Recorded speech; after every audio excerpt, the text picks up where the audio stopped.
Hello बच्चों, the question says which of the following has highest nucleophilicity. इसमें पूछा गया किसका न्यूक्लियोफिलिसिटी हाईएस्ट होगा।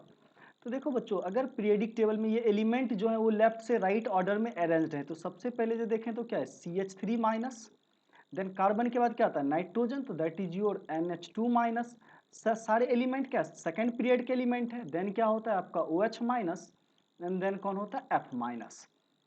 राइट बच्चों, तो यहाँ पे ये चार ऑप्शन है, इसमें हमसे पूछा गया हाईएस्ट न्यूक्लियोफिलिसिटी क्या होगा। तो पीरियोडिक टेबल में जब हम लेफ्ट से राइट के तरफ मूव करते हैं तो इलेक्ट्रोनिगेटिविटी ऑफ द एटम क्या होता है वो इंक्रीज करता है, और इलेक्ट्रोनिगेटिविटी अगर इंक्रीज करेगा तो उसकी एसिडिक स्ट्रेंथ क्या होगी बढ़ेगी। राइट, दैट मीन्स बेसिसिटी क्या होगा डिक्रीज करेगा।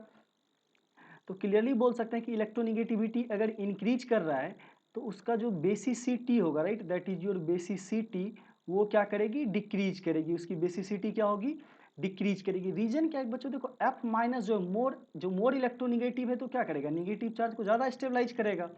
तो आप इसे कैसे ध्यान रख सकते हो कि मोर इलेक्ट्रोनिगेटिव एटम स्टेबलाइज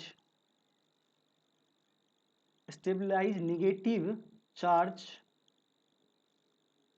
मोर। राइट, तो जितना ज़्यादा इलेक्ट्रोनिगेटिव होगा निगेटिव चार्ज को वो उतना ही ज़्यादा क्या करेगा स्टेबलाइज करेगा। तो दैट मीन्स F माइनस पे जो निगेटिव चार्ज है ये क्या रहेगा इस गिवन ऑप्शन में मोस्ट अस्टेबल, क्या रहेगा मोस्ट अस्टेबल। और CH3 माइनस की बात करें तो ये आपका क्या रहेगा लिस्ट अस्टेबल, ये क्या रहेगा लिस्ट अस्टेबल।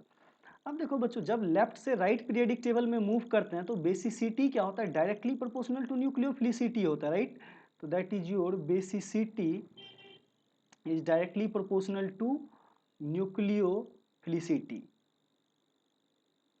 तो देखो बच्चों, इसको अगर हम समझें तो बेसिसिटी क्या होता है कि कितना आसानी से अपना H प्लस को क्या करता है एक्सेप्ट कर लेता है। राइट, बेसिसिटी किसको बोलते हैं, तो that is how easily it can accept H plus, तो दूसरे मॉलिक्यूल से कितना आसानी से H प्लस को एक्सेप्ट कर लेगा।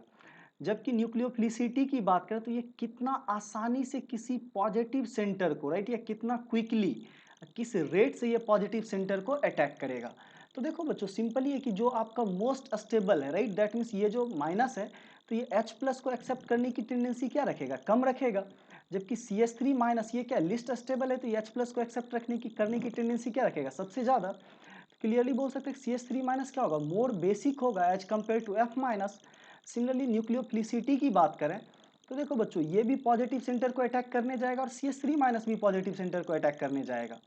तो ऑब्वियस है कि यहाँ पे लिस्ट स्टेबल है, ये निगेटिव चार्ज को सबसे कम स्टेबलाइज कर रहा है, इसलिए सबसे आसानी से ये क्या करेगा न्यूक्लियोफिलिक सेंटर को अटैक कर पाएगा। मान लो न्यूक्लियोफिलिक सेंटर है कोई कार्बन प्लस, मान लो ये भी अटैक करने आएगा और इधर से F माइनस भी अटैक करने आएगा। तो सबसे आसानी से कौन अटैक करेगा, सबसे रैपिडली सबसे फास्ट रेट से CH3 माइनस अटैक करेगा, क्योंकि ये निगेटिव चार्ज को क्या करेगा कर रहा है सबसे कम स्टेबलाइज कर रहा है। राइट, तो यहाँ से हम क्लियरली बता सकते हैं कि न्यूक्लियोफिलिसिटी ऑर्डर अगर हमें लिखना हो तो न्यूक्लियोफिलिसिटी ऑर्डर सबसे ज़्यादा किसका हो जाएगा CH3 माइनस का, एंड देन किसका हो जाएगा तो NH2 माइनस, देन आपका OH माइनस, और सबसे लिस्ट न्यूक्लियोफिलिक कौन रहेगा तो that is your F minus. तो गिवन ऑप्शन में हाईएस्ट न्यूक्लियोफिलिसिटी किसकी आएगी CH3 माइनस की, that is given in option C. So thank you guys.